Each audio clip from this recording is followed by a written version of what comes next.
اعوذ باللہ من الشیطان الرجیم بسم اللہ الرحمن الرحیم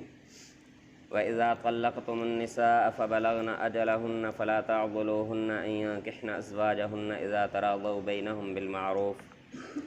ذَلِكَ يُوعَظُ بِهِ مَن كَانَ مِنكُمْ يُؤْمِنُ بِاللَّهِ وَالْيَوْمِ الْآخِرِ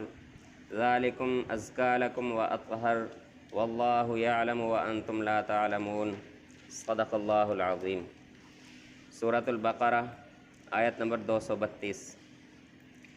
ان مبارک آیات میں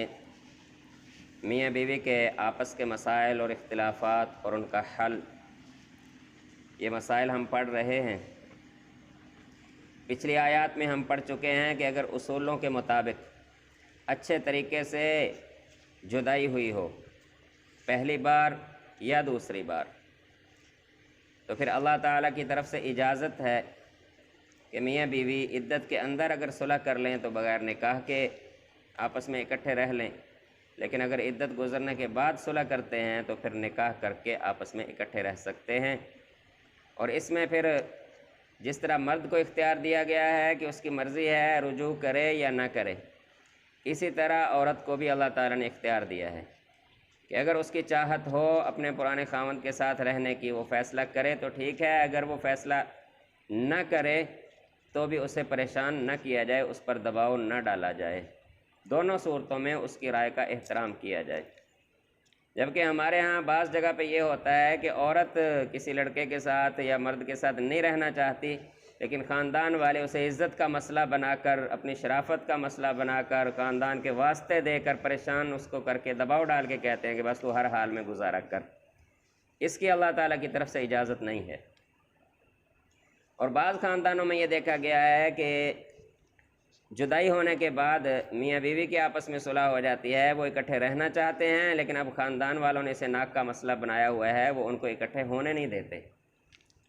بعض جگہ پر تو یہ دیکھا گیا کہ طلاق بھی نہیں ہوئی، صرف تھوڑے بہت مسائل پر لڑکی کو بٹھا لیا گیا، لڑکی جانا چاہتی ہے لیکن والدین اور بھائی اس کو جانے نہیں دیتے ہیں۔ تو اللہ تعالیٰ فرماتے ہیں کہ دیکھو اگر تم ایسا کرو گے تو پھر یہ جان لو کہ اس کا معاملہ بھی اللہ تعالیٰ تم سے پھر خود اس کا حساب لے گا۔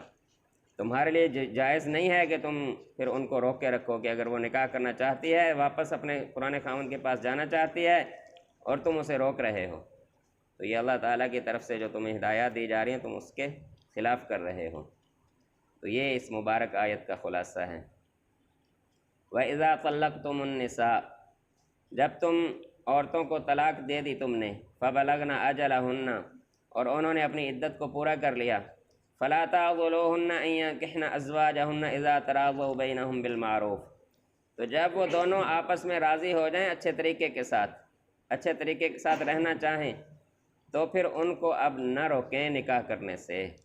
اب ان کے راستے میں رکاوٹ نہ بنے۔ ذَلِكَ يُوعَظُ بِهِ مَن كَانَ مِنكُمْ يُؤْمِنُ بِاللَّهِ وَالْيَوْمِ الْآخِرِ۔ اب یہ نصیحت جو اللہ تعالیٰ کی طرف سے آئی ہے، اس پر کون عمل کرے گا؟ اللہ تعالیٰ فرماتے ہیں جس کا اللہ پر اور آخرت پر ایمان ہوگا، یہ نصیحت اس کے لیے تو کارآمد ہے، لیکن جس کا نہ اللہ پر ایمان ہے نہ یوم آخرت پر ایمان ہے، صرف اوپر سے اپنے آپ کو مسلمان کہہ رہا ہے، وہ رکاوٹیں ڈالے گا،